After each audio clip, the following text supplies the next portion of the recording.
Learning doesn't end in the classroom. It extends to the home, too. And there are certain things that parents can do to help their children succeed. And joining us now are two women who know a thing or two about this. Fifth grade teachers and authors of the book, School is About More Than ABCs.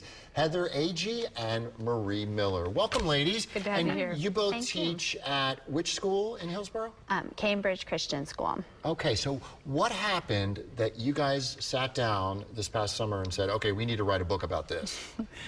Well, I feel like we reach a limited amount of parents, so we felt like we could reach a broader audience and really get all of our thoughts into one source. Did you feel like parents were just dumping everything on you and saying, okay, that'll be taken care of, and then not having any responsibility at home? I mean, what were your thoughts behind all this? Well, it was more of just wanting to be helpful and taking our observations from our years of experience and maybe gleaning from that to give to parents maybe some nuggets that they could apply as they walk through this journey of the elementary years with their children. So really, it was just providing some helpfulness to them. Okay, we need nuggets. Yeah, let's start with technology, because we all know how tough it is to rip the technology, whether it be a cell phone, whether it be an iPad, away from our kids. So how do you temper technology in these kids' lives? And how do parents get to do that as well? How are they able to? Well, it is amazing how even just over a short few years, it's become such more of an influence in a child's life, and so we've certainly seen that.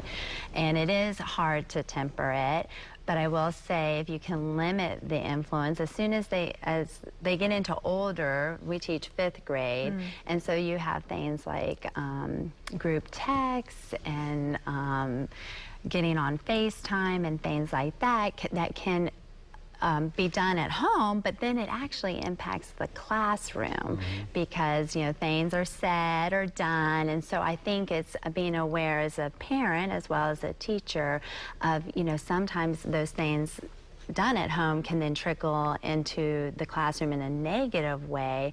And so really knowing what your child is on, knowing what your child is saying and doing, and there are lots of different apps that parents can use, but definitely I would say limiting. Well, how do you limit that time, though? How do you well, if they have a cell phone, first of all, I think holding it off on the cell phone as long as possible. I know that sometimes there is, you know, communication. Obviously, you know, that cell phone that's in the back pocket or in the backpack can be used in a lot of ways to reassure parents because you can get in touch with your child, and certainly there are situations where lend to it more than others, but the longer you can hold off, the better, I think. And then two, I think as a parent you have to set up some type of boundaries with it, whether it's a contract of like, hey, this is when you can use it, and then two, you know, making it really clear like what is appropriate and what is not. Right. Okay. And so it does talk a lot of communication with your child, even if your child doesn't want to communicate. Okay, Marie, what's the most important school supply in their backpack? Praying. You have to pray with your students and, you know, open that communication with them, pointing them to the Lord as much as possible. Okay. Why school peer relationships may be harmful? How do you deal with that? That's really tough as a parent because you're not there with them all the time.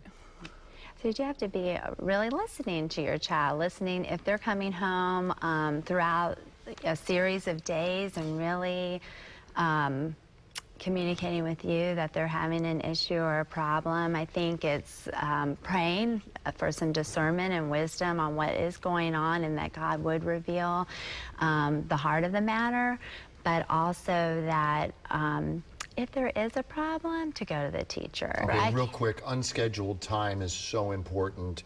Why is it so important, and how do you schedule unscheduled time? Yeah, we do think that students need opportunities to, like at recess, to interact with each other and we're so focused on filling their days up with activities. So just giving them downtime just to be kids. Use their imaginations. Yeah, exactly. Yeah.